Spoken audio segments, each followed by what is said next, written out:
I just couldn't be more proud of our players and the effort that they gave us, because obviously before Christmas break there's a lot of distractions. You are thinking about going home, and which you can't blame them because everyone's anxious, but at the same time you have to get that basketball game.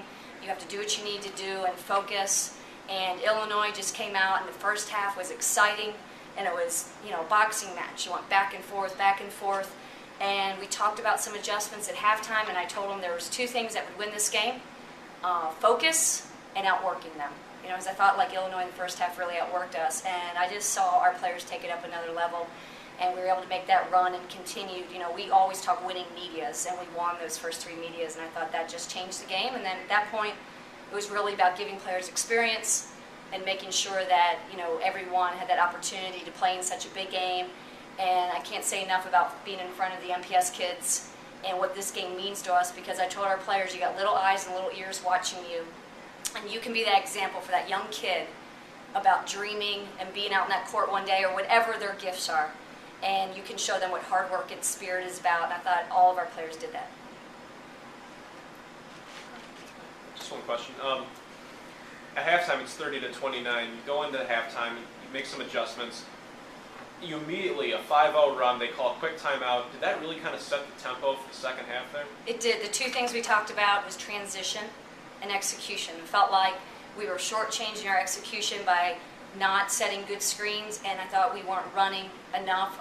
Angel wasn't pushing the ball enough in the first half, and she needs wings to push it up to. She needs post players, and we were stopping on the block and really looking for our bigs inside. So I thought that really set the tone when they saw, hey, that message works. The two things that Terri talked about worked, and then they continued with that. And then, I might add, we started trapping a little bit more on the wing, switching out of our man in our zone, and I thought that maybe changed the tempo a little bit. How important was the defense tonight? You guys forced 22 turnovers to them. You guys only had 12 yourself, and especially Charisma Penn, she's obviously their Illinois ski player. She still found the basket a lot, but you guys seemed, especially in the end of the first half, to shut her down. How important was the defense for you guys tonight? Defense extremely important. Charisma Penn's a great player. She got a double-double, which just is a testimony to her. But I felt like we made her work, and that was the thing for us. Because with working, I thought then on the other end of the court we were able to get some looks and get some baskets inside, because maybe we were making her think a little bit or getting into her with doubles, and then on the other end we had opportunities to score. So defense is going to be what I'm going to preach from now till forever, that if your offense may come and go, your defense has to be consistent. It has to be what gets you going. If you saw the way we started the second half, it started with a turnover. That turned to translate into a score. It got us going, and it's just a good day. It's like the things that we talked about really unfolded, and to see the players understand where we are right now, 10-2, to be able to go home at Christmas, double-digit wins, and understand we come back, we have to continue these same principles. Talk about moving the ball. You guys had 20 or more assists for the second straight game. Is that something that has been emphasized in practice? Absolutely. Extra pass, squaring up. It leads to less turnovers because you're not trying to do it as an individual. I feel like we turn the ball over when we're trying to create on our own. When we make the extra pass and set our teammates up, A, the assists go up, and B, now we're having more opportunities in offense. This is 2 games in a row. We went from 13 turnovers to 12 when we were averaging up towards of 18 or 19, coming off 2 high games. I think our players have made an adjustment to look at taking care of the ball, because that gives us more offense, which equals 63% shooting in the second half.